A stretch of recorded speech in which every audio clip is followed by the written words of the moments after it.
এবার তোমাদেরকে একটু ভেঙে দেখাবো কতটা দেখো খাস্তা মুচমুচে অসাধারণ হয়েছে রেসিপিটা। হ্যালো বন্ধুরা, তো আমি আজকে আবার অন্যদিনের মতো নতুন একটা রেসিপি নিয়ে এসেছি। আজকে রেসিপি হচ্ছে KFC স্টাইলের আলুর চপ। সামনে তো রমজান মাস শুরু, তো তোমরা ইফতারে এই রেসিপিটা বানাতে পারবে অনায়াসে, বাড়িতে অল্প উপকরণ দিয়েই খুব সহজেই বানাতে পারবে বাড়িতে। তো আমি এই রেসিপিটা কিভাবে বানাই তোমরা শেষ পর্যন্ত ভিডিওটা স্কিপ না করে পাশে থেকে দেখার জন্য অনুরোধ রইল। তো চলো শুরু করি।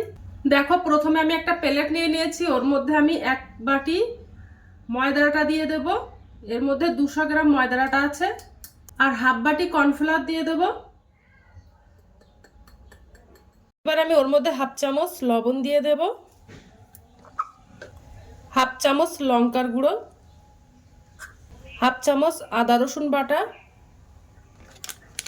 আর হাফ চামচ চাট মশলা, হাফ চামচ জিরা গুঁড়ো, হাফ চামচ গোলমরিচ গুঁড়ো। তো এগুলো দিয়ে দিলাম, দিয়ে এবার ভালো করে এবার একটু আটা কর্নফ্লাওয়ারটা মিশিয়ে নেব।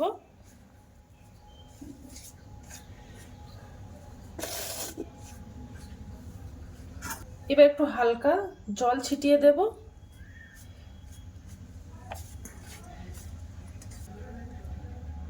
আর একটু জল ছিটিয়ে দেব।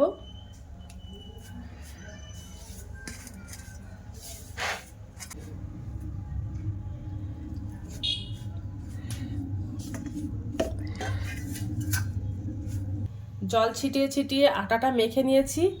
এবার আমি একটা পাত্র নিয়ে নিয়েছি। এবার আটাগুলো আমি চালুনি দিয়ে চেলে নেব। তো চালুনি দিয়ে চেলে নেব, দিয়ে এবার চেলে নেব।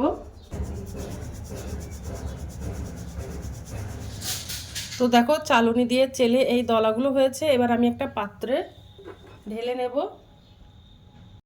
আটাটা চেলে নিয়ে যে আটাগুলো ছিল ওইগুলো দিয়ে আমি একটা ব্যাটার বানিয়ে নেব হালকা।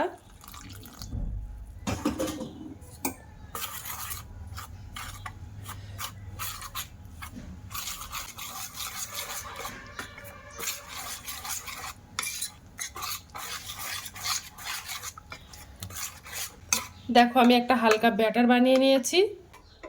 এবার আমি চপের জন্য একটা আলুর পুর বানিয়ে নেব। উনানে দেখো আমি একটা ফ্রাইং প্যান দিয়ে দিয়েছি, গ্যাসটা অন করে দিলাম। ফ্রাইং প্যানটা গরম হয়ে গেছে। এবার আমি ওর মধ্যে একটু সরিষার তেল দেব, অল্প করে একটু সরিষার তেল দিয়ে দিলাম। এবার আমি 1 চিমটে জিরার ফোড়ন দিয়ে দিলাম। এবার আমি ওর মধ্যে একটা কুচানো পেঁয়াজ দিয়ে দেব, একটু কাঁচা লঙ্কা কুচানো, একটু হালকা লাল লাল করে ভাজা করে নেব।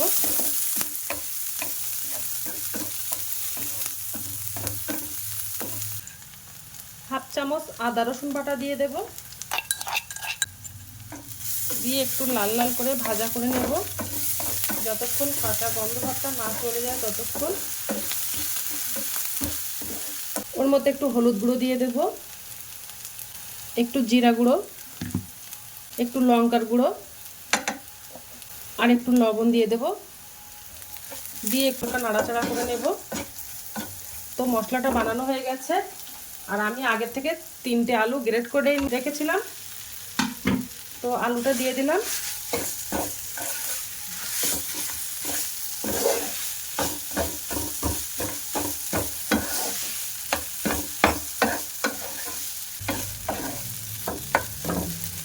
ওর মধ্যে একটু চাট মশলা দিয়ে দেব,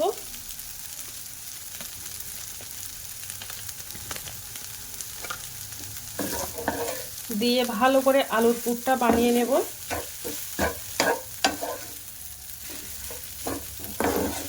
চপের জন্য পুরটা বানানো হয়ে গেছে। এবার আমি একটা প্লেটে ঢেলে নেব।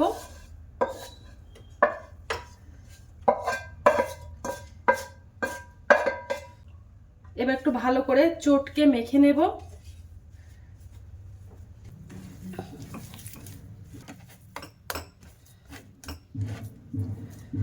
এবার চপের আমি শেপগুলো দিয়ে নেব। আমি একটু বড় বড় সাইজের বানাবো।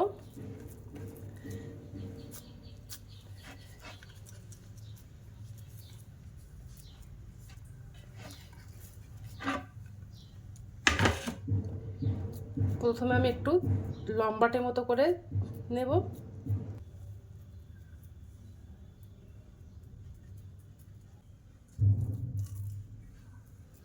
দেখো আমি এই চৌকো শেপে বানিয়ে নেব।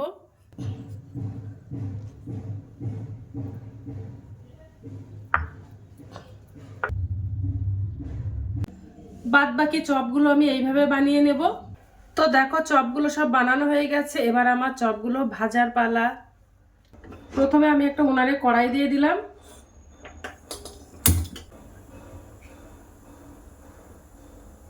এবার দেখো যে ব্যাটারটা আমি বানিয়েছিলাম ওটা একটু ঘুলিয়ে নেব, তা না হলে নিচ থেকে জমে যেতে পারে। তো ঘুলিয়ে নিলাম। এবার যে ব্যাটারটা বানিয়েছিলাম ব্যাটারের মধ্যে আলুটা দিয়ে দেব।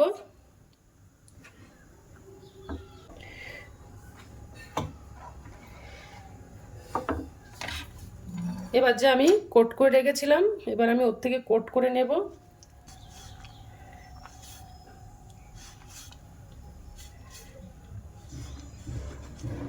এটা একদম পুরো কেএফসি স্টাইলের চপগুলো হবে। তো দেখো এইভাবে আমি কোট করে নেব। তেলটা গরম হয়ে গেছে, এবার তেলের মধ্যে আমি দিয়ে দেব। একটা একটা করে এরকম করে আমি কোটটা করে নেব। আর উনানের জালটা একটু লো করে দেব। তো আর একটা দিয়ে দেব।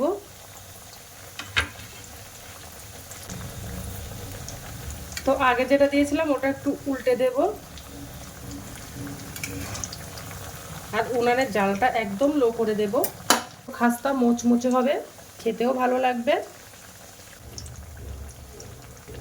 সামনে তো রমজান মাস, বাড়িতে শুধু একটু আলু থাকলেই এই রেসিপিটা ঝটপট বানিয়ে নিতে পারো। একদম অল্প সময়ে কম উপকরণ দিয়ে এই রেসিপিটা বানানো যায়।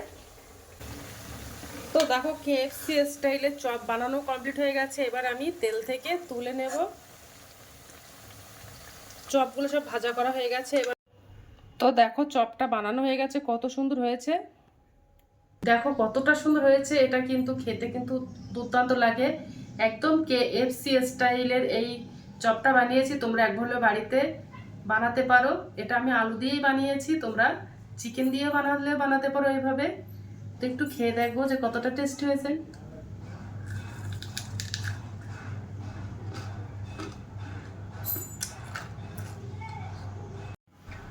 তো অসাধারণ লেগেছে, তোমরা একবার হলেও বাড়িতে ট্রাই করতে পারো। আর ভিডিওটা ভালো লেগে থাকলে আমার চ্যানেলে একটা লাইক, কমেন্ট, শেয়ার এবং সাবস্ক্রাইব করে দেবে। তো টাটা, বাই বাই, সবাই ভালো থাকবে, সুস্থ থাকবে।